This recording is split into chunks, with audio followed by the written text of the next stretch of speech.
Hi guys, this is Michael Glockner. It's been about 2 or 3 years since I last made a video on YouTube on health and taking care of yourself with diseases, and I have AIDS, and I of course started with HIV. I've been HIV positive since 2005 and became corrupted with AIDS in 2011. It entered my body and started devastating certain things in my body that we'll talk about a little bit later. But I just felt the need to reach out and to touch on something that became very important to me in the last 6 months. So I've been in relationships off and on throughout the years. Never really good ones sometimes, not the healthiest kind to have. Society was really harsh on me in my age group back in the 70s and the 80s of coming out and living a truthful life and not lying and being openly gay or open on any subject or sexuality that you are. It was a really difficult time. I get emotional really quick, so I don't want to do that part right now. But I will tell you, it was horrible, absolutely brutal. It was ugly. It was unnecessary. And I stayed with my heart. I stayed with my truth. And I just kept fighting and kept fighting and kept fighting because I knew inside that I wasn't doing anything wrong. I was just different.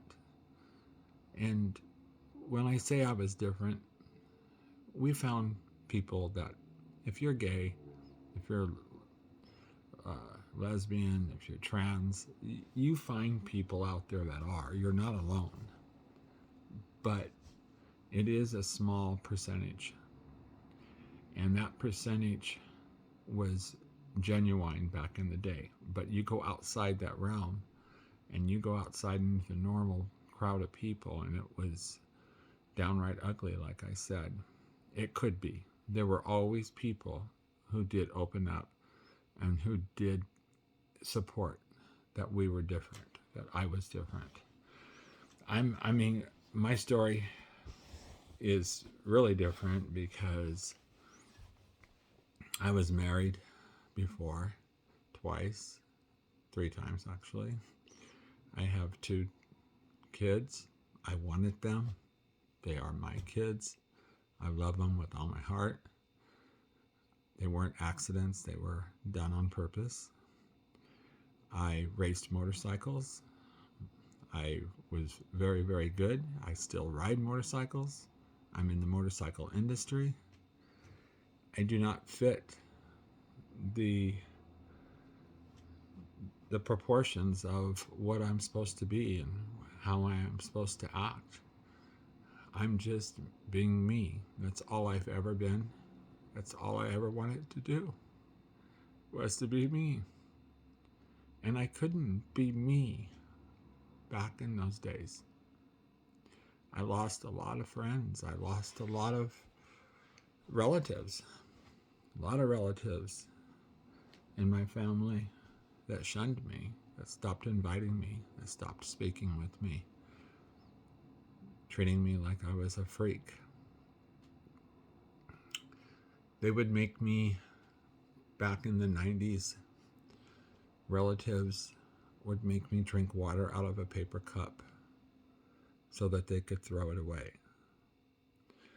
I've been beat up 3 times, was in the hospital once in Hawaii, where guys just beat me up because I was coming out of a gay club. That's it. I've been mocked.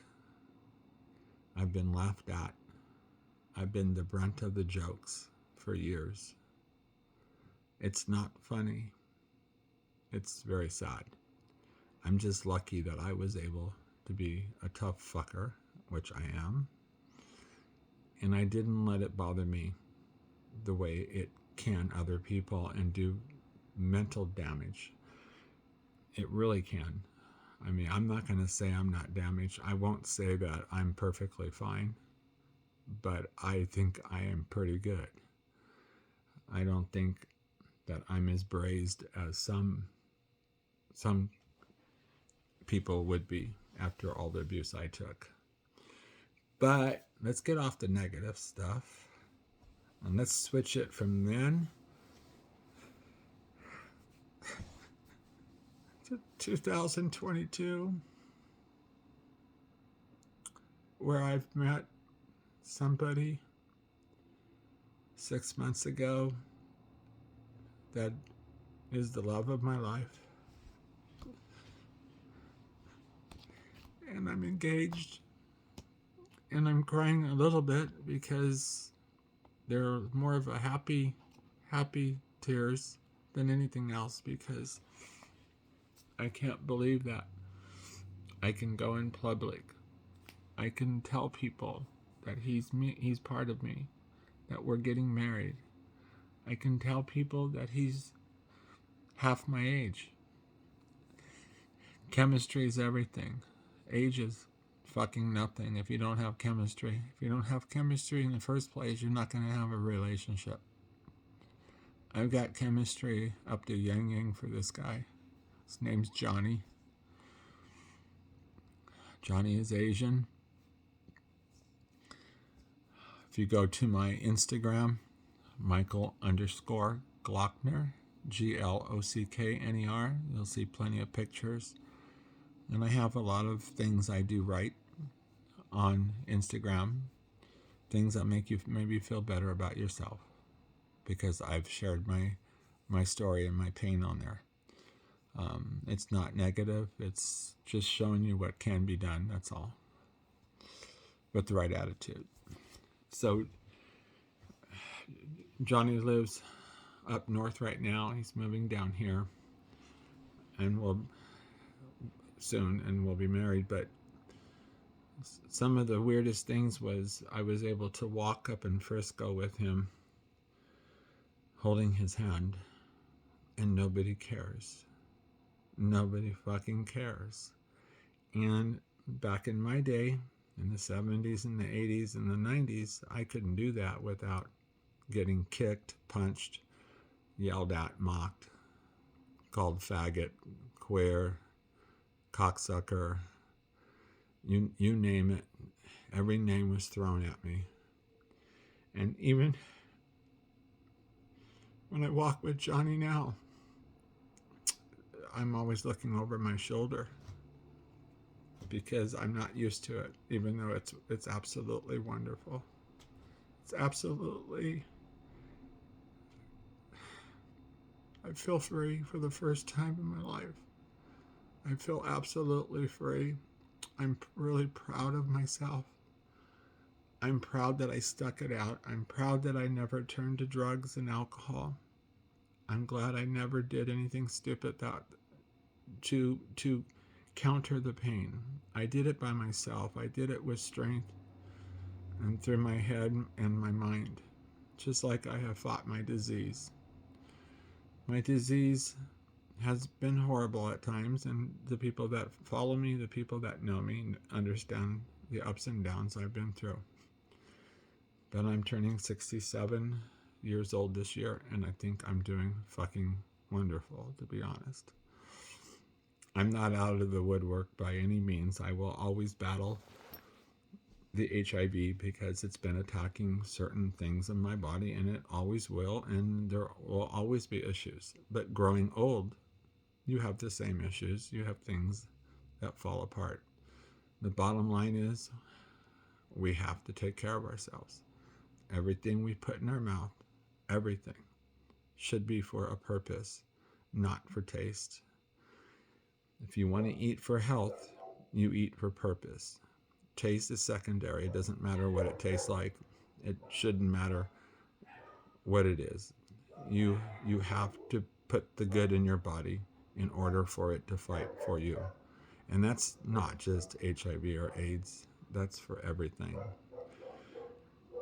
Um, we have never been taught right as kids to eat correctly, and everyone knows that.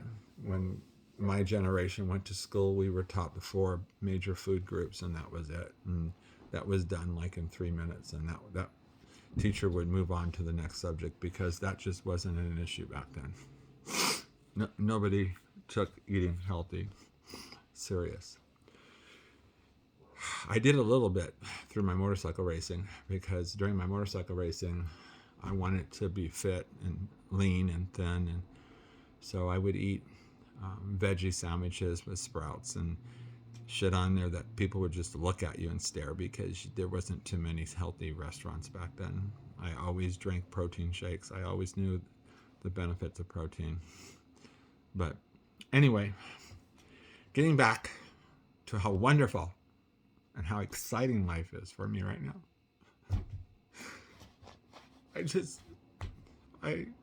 I'm blessed, so blessed to feel so honored to be able to live in a free society when it comes to your sexuality. I think people gave up. I think people just don't give a shit anymore. I know that the young kids really don't care. I see it with my own eyes. I understand it. But I wish some of them could understand how wonderful that can be, especially on this subject. Like I said, I'm not saying I'm not gay. I'm not saying that I'm straight. I'm saying that I've always been me. I've always been me. Since 9 years old, I knew there was something different about me. I knew sexually I was drawn to the same sex, but yet I wasn't. I was drawn to girls also, very much so. I was a fucking horn dog, to be honest with you. I experimented, and when I connected with a person, with a live person that I connected with my brain, then everything worked for that person as it should. That's why it's really hard for me to sit here and say that I'm gay and that's it. That's not the truth for me. Everybody's story is slightly different. Mine is what it is. I'm just Mickey. That's my nickname from my Sicilian grandmother that named me that. Anyway, I don't want to push my book.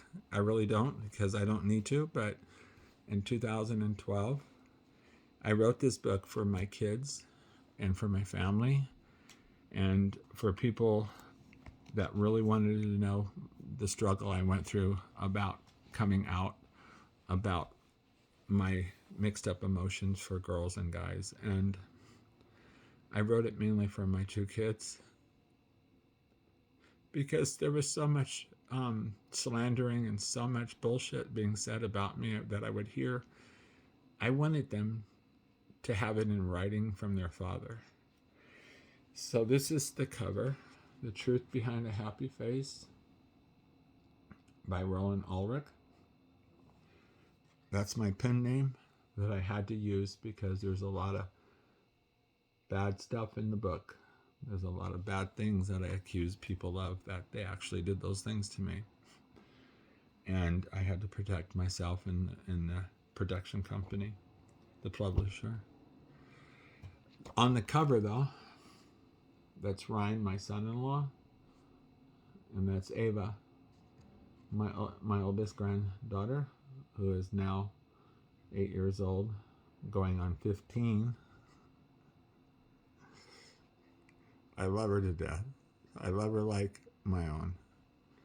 And I picked this picture because this is the way I looked at my kids, the way Ryan's looking at her. A lot of stuff's gone on with life, of course. Things change. Dynamics change. The one thing that's never changed is my core. The core of myself. And I'm very lucky that I didn't change because people wanted me to. People gave me advice my whole life. People still try to give me advice, but it's very small percentage because people know I'm so fucking stubborn that it's not going to go anywhere. And that stubbornness has kept me alive, kept me living life. I still have fun in life. I still have fucking sex. How wonderful is that? Who knew? This is not to embarrass anybody. This is to show you how fucking happy I am to be alive in this year, 2022. Yeah, the world's maybe fucked up. Things aren't going well in the world. But in the world of Michael, it couldn't go much better. It really couldn't. So, again, I have some YouTube videos, 16 of them total. This will be 17 up online that helps you with your diet, helps you with mind over matter, keeps you strong. You got to believe in yourself, and you got to look in that mirror, and you have to see a person that you love. When you love yourself, you know you've won the battle. I'm lucky that Johnny loves me, but I beat him to it. I love myself first. And that is why I'm still alive today. Thank you. I get a lot of support. I get a lot of wonderful comments and emails and phone calls, and I get a lot of love from a lot of people. And I'm always here to help. If anyone needs help, my email is on my YouTube channel under my name. Many people have reached out to me through the years. I'm more than happy to share some of the things that I do, okay? Sorry, embarrassing, and snot's coming out your nose when you're making your first video in 2-3 years. Okay, love you guys. Peace. Thank you for always being supportive. Love you guys. Bye-bye.